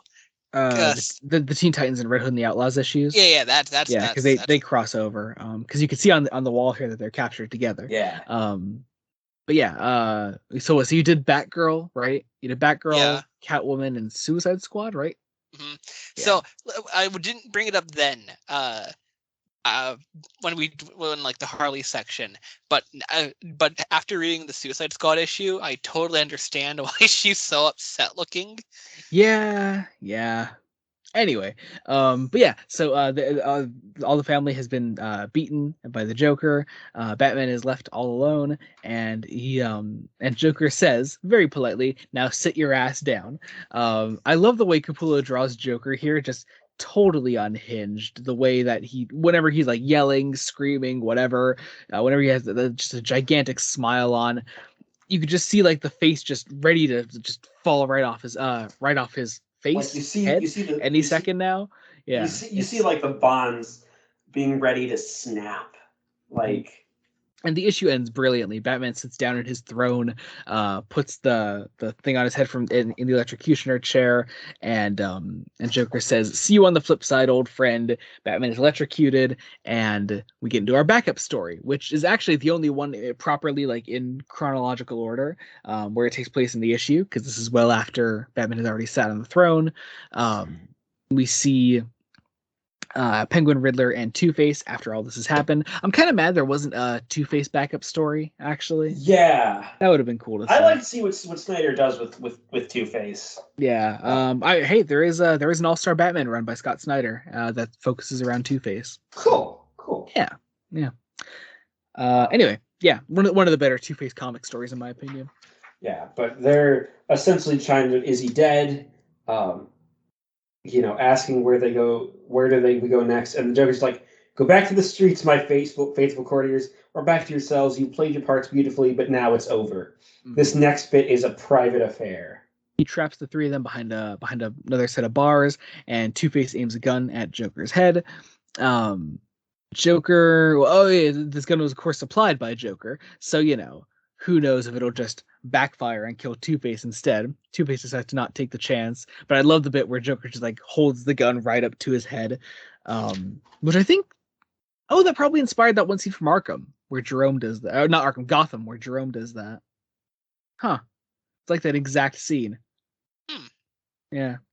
Well, actually, you know what? Surprisingly, Gotham is very New 52 inspired. They even do a whole Court of Owls arc. Really? Yeah. They were the first ever adapted media to adapt Court of Owls. Yep. Yeah. Just cool stuff. Or wait, did Batman vs. Robin come first? Ooh, what came first? They would have been very close together, I think. Very close together, but I do think Gotham was first, actually. Yeah, Batman vs. Robin was 2015. Yeah. Well, also, I don't know when they actually did the Court of Owls arc in Gotham. Gotham started in 2014. Well, I know that, but I think it was a good couple seasons in. So, if not Pro- first, then second. Yeah, which, first live action media to do Court of Owls. Yeah. Anyway, we're getting off topic. And we end with the Joker showing Two-Face, Riddler, and Penguin his plan. He lifts up this dish that he has prepared for Batman. They they react in shock, and Joker says, it's a name, I suppose. But that's the whole thing with the joke. You have to play with their expectations. But anyways, time for dinner, which brings us to the final issue of the collection, Batman number 17, with my favorite cover of the whole collection. And the story is entitled The Punchline. Everything about this issue is perfect. I just want to say that now. Like, this I will say, I guessed the twist that was coming on what was dinner. Really? Yeah. I'm surprised. I don't think Jacob 1 did. On what the dinner was? Yeah, I forget. Did you guess what it was under the dish? No, I actually that was not my guess. I mean, when I saw the scene on like the almost complete two-page spread, because it got paneled on the side, so it's not complete on the after you pass the first page. When they got the bags over their heads, I considered, but then I realized that I thought that would be a bit too obvious almost, so I decided against it at that exact moment. And also, you're not going to do that to the Bat family. Right. Even as a fake out. That's a hard fake out. Yeah. But anyway, we move on. I love this opening monologue with like this bat skeleton flying towards Batman in this dream sequence. And Bruce. Joker says, you knew it in your soul, but still you called out to anyone to pull you up from the darkness. A beautiful two-page spread and into the light. And it's implied that it's not a dream sequence. That the lights were out and it was a puppet. Joker is standing here in front of Batman, finally in a purple suit, with the face looking worse than ever, sitting around this table. Like the top of his forehead is fallen off. Yeah. Like, at this dinner table are 5 dishes sat in front of the 5 guests at the table, being Damien, Dick, Barbara, Jason, and Tim. Also at this table is the two-headed lion, because, of fucking course, the two-headed lion is still here. Justice for the two-headed lion. It did nothing wrong. It did nothing. Absolutely, you're right. It was just born a monster. Not even a monster. It was born with 2 heads. That's not necessarily a monster. Yeah. So anyway, Joker spends this entire issue monologuing, as he fucking should. Snyder fucking nails it. Joker introduces Jeeves to the party. Look at Alfred here. Poor Alfred. Aw.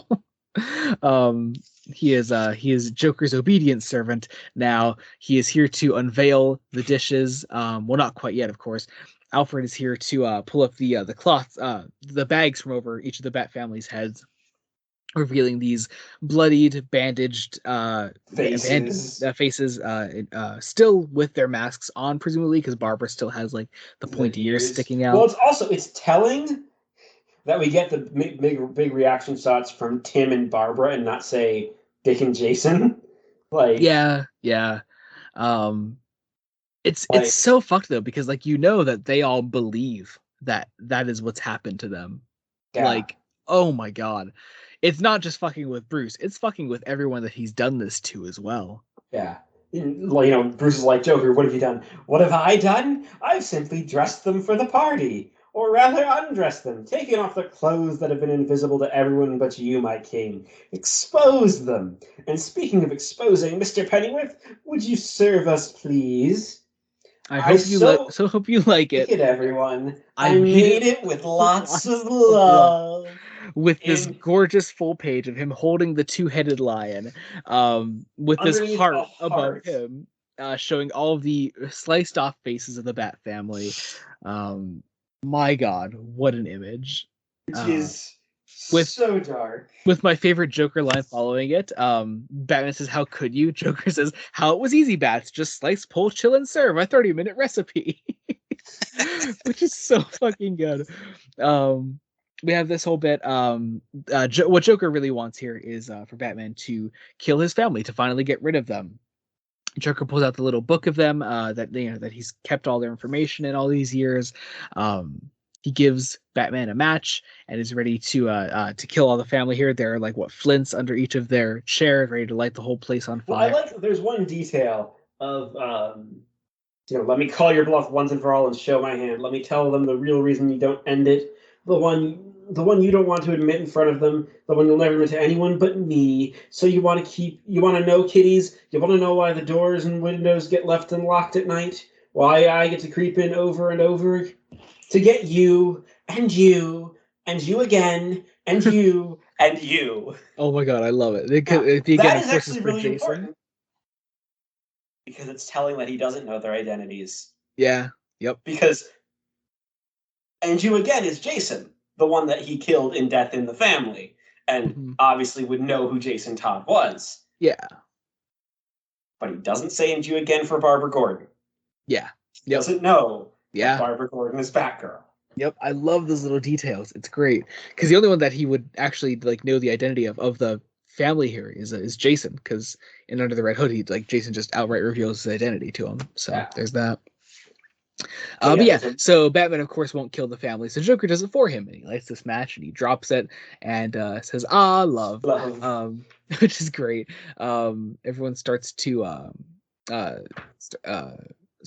freak out. Batman pulls this. What does he pull here? Actually, I don't even know. He pulls basically a small. It's basically a bomb. Oh yeah. Well, you know me so well, Joker. You should have realized nobody knows these caves better than me.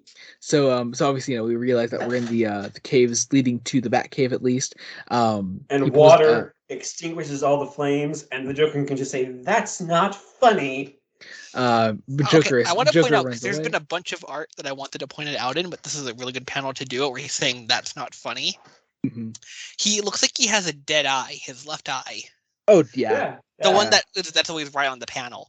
That definitely looks what a dead eye looks like. Yeah. It's been white. Jacob too should know. I should know. It's that's it. That's probably just a side effect of his face being sliced off. Yeah, I mean, I imagine I'm probably surprised cut some sort of nerves didn't get severed. But Joker runs away. Batman pulls the bandages off their faces. Of course, it was all a bluff, but at the same time, fucked up all the same. I love that he goes to Damian first. Yeah. And God, Damian Wayne needs a hug. Everyone really needs a hug. They all need extensive therapy.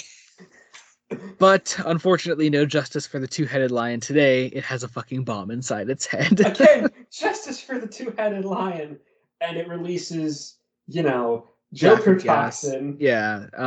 I love the way Capullo draws all the Bat family going insane, specifically Dick. I love that.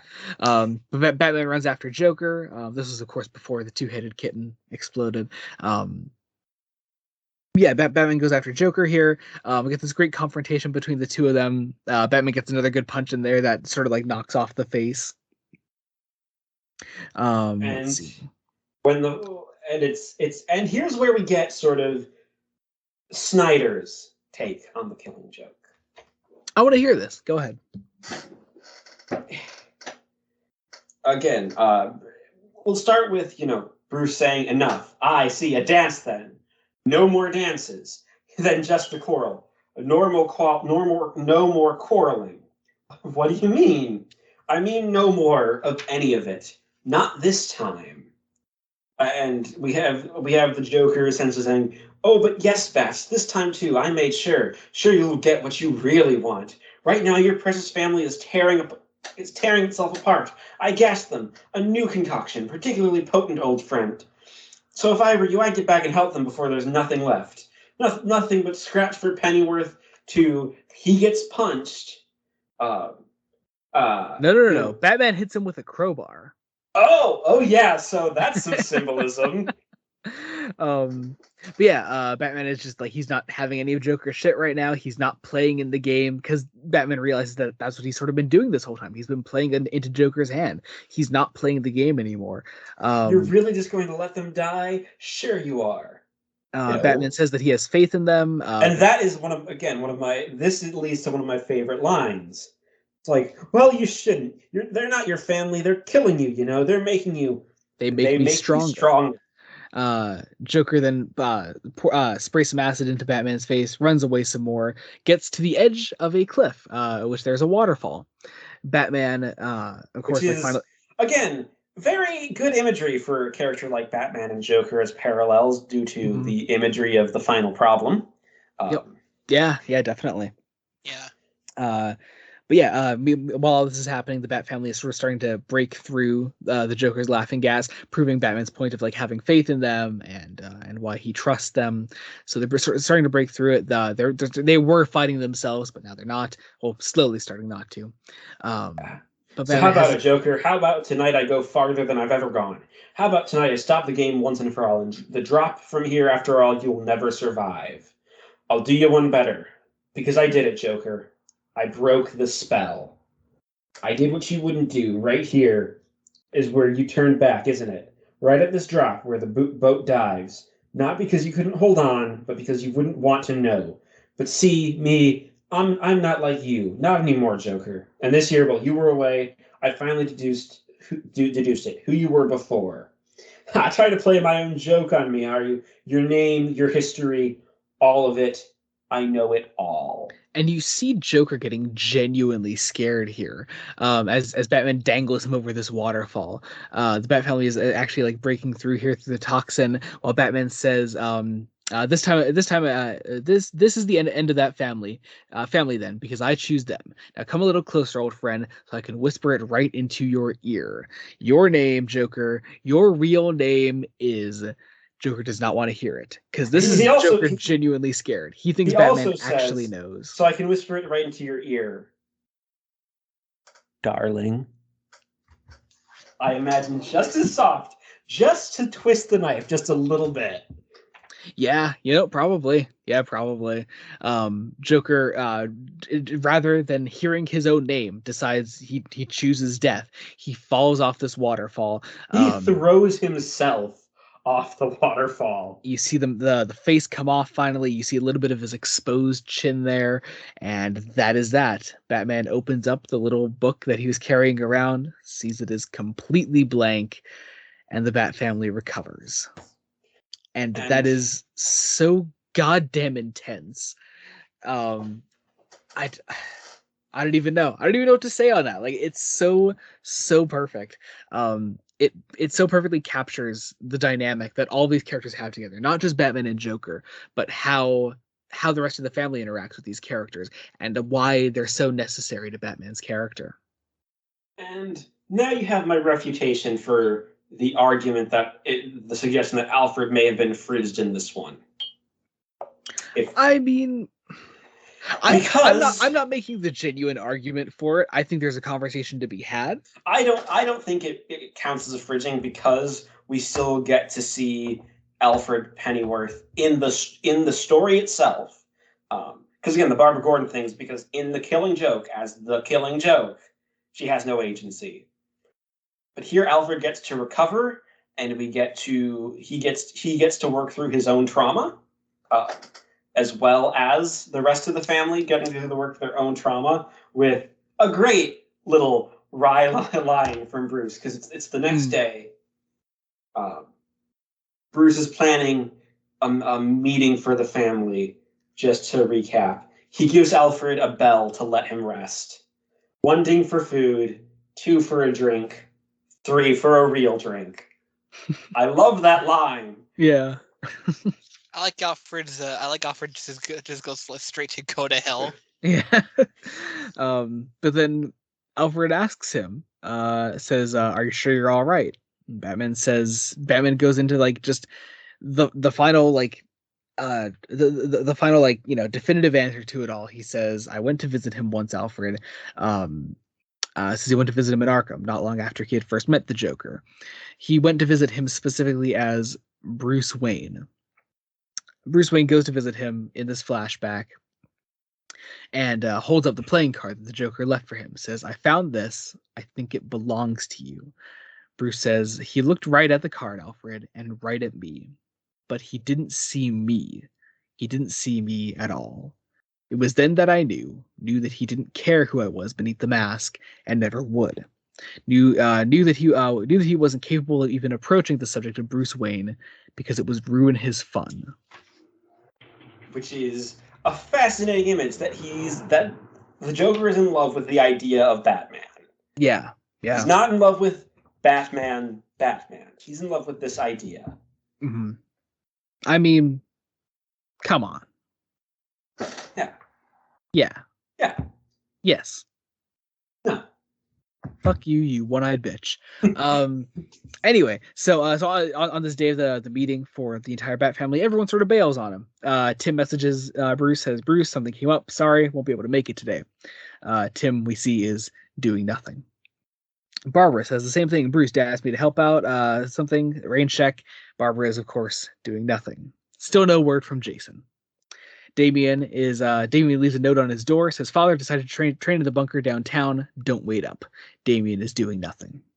Well, it's also the very good everyone needs their space to deal with the trauma they just all went through. Yeah. Dick at least has the decency to call him. Says Bruce, I'm just calling to. Bruce says it's all right, I understand. Dick, what did he say to you in the dark before I woke up? Dick says it doesn't matter. It doesn't matter. He didn't say anything, Bruce. We didn't even know he was there. Dick is notably outside the Wayne Manor. Yeah. He is there. And then Bruce goes down into the cave. He is analyzing. Oh, sorry, go ahead. I just want to say, I like that I feel like Dick is obviously telling him the truth, I think. But that line is a nice play on that if Bruce were to just walk outside, he would see him, but he won't. So he doesn't know that he's there. Yeah. Bruce goes down into the cave. He's analyzing this isotope and Joker toxin. It is finally identified. It says element 105, dubnium. Other names: hanium, whatever. I think it would be hanium. Original element symbol, ha.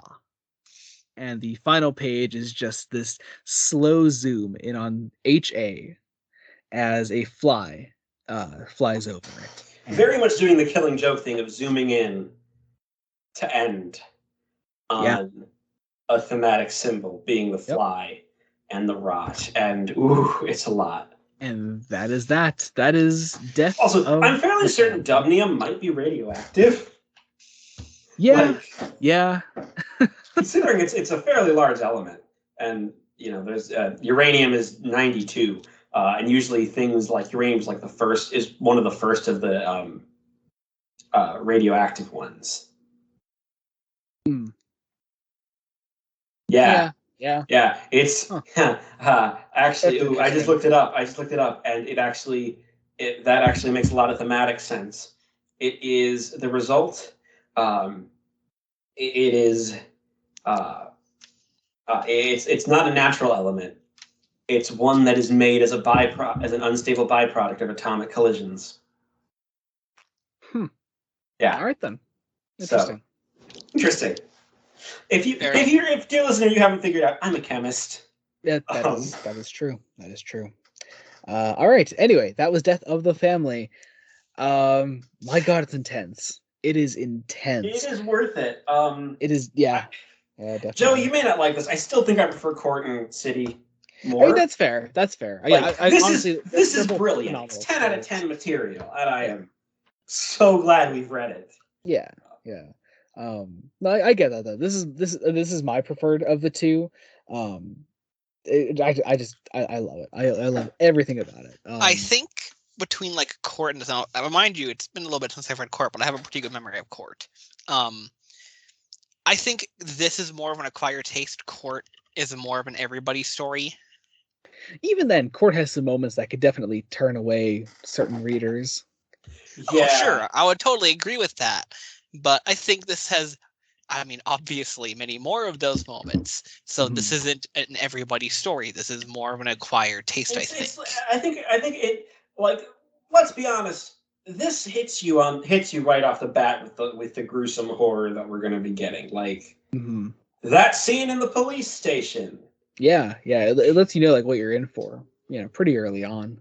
Yeah, we know what it is, and we know how dark it is, and it's great. I love the ending, but you can see what I was saying is very much the Joker here throughout is this obsessive fanboy Mm-hmm. who wants Bruce Wayne, who wants Batman to be this dark and brooding thing who kills his own family. He's got to be a loner, uh, and this is basically Snyder saying that's dumb. What Yeah, makes yeah, Batman work is which the is so Bat family. ironic because all the Snyder stories are really damn dark, specifically this one. Yeah, but the Bat family is always there. Yeah, Like that's yeah, the important story. It's Batman himself isn't the dark one. It's the world Batman inhabits that's dark. yeah, Uh, yeah. Bruce Wayne is a loving, caring father. The first thing he does when he rescues his family is he goes to his son and hugs and comforts him. Yeah, Mhm. yeah. It's so many great little moments like that Bat that make family this in film and tell Len. you like what Snyder really thinks of the character. Yeah. All And right. he Is gets that it. it? Is that it? Bat family film Len, please. Yeah, Please, Matt please Reeves. Please. adapt this, please. Ooh, yeah. Adapt Ooh. this. I This is haven't seen the Batman yet, but I would love to see Robert Pattinson take this on. yeah. Oh, Oh, gotta see the that'd be Batman, interesting. which is so funny because this is coming out a week after that we've already done a discussion on the Batman. Yes. So this is weird. Space is warped and time is bendable. Yes, yes, absolutely. But with that, I guess it is time to reveal our next episode, and as such, our next block of stories. Because, in case you weren't aware, we were only coming back to Batman stories for just this quick 2 episode block. We'll do more Batman stories later down the line, but right now we're going to focus on some other characters. That is, of course, not to say that Batman won't be involved in what we're covering, because Uh, Jacob 2 does already know that what we're doing next is Justice League related. but I don't know exactly what. Like, Yeah, you have no clue what it I is. have Like, no clue. absolutely no clue. All right, episode 13 is a double header. We're doing 2 books next time. 2 books for the next couple of episodes. However, next time we get actually pretty lucky because there is a deluxe edition of the book that does collect the first 2 volumes. It's actually more expensive than getting the 2 trades.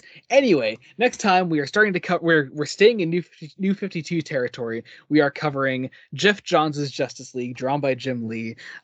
This is being the first 2 volumes of the series, Justice League Origin and Justice League: The Villain's Journey. This is the first 12 issues of the series by Jeff Johns. This will be your first Jeff Johns work, which is very exciting. I'm really interested to see what you think of his work. Uh, Huh. yeah, Huh. there is a deluxe edition of Justice League Origin that does include the villain's journey, but like I said, it's actually more expensive than getting the 2 trades. So there's that. It's the first 12 issues of the series altogether. Yeah, I guess that does it, doesn't it? That's a surprise. That is, I'm surprised that you're surprised. I was expecting. I don't know what I was expecting. I I thought we might do, I don't know, like either 80s Justice League stuff Nope, or like Rebirth Justice League stuff or something. nope. New Nope. 52.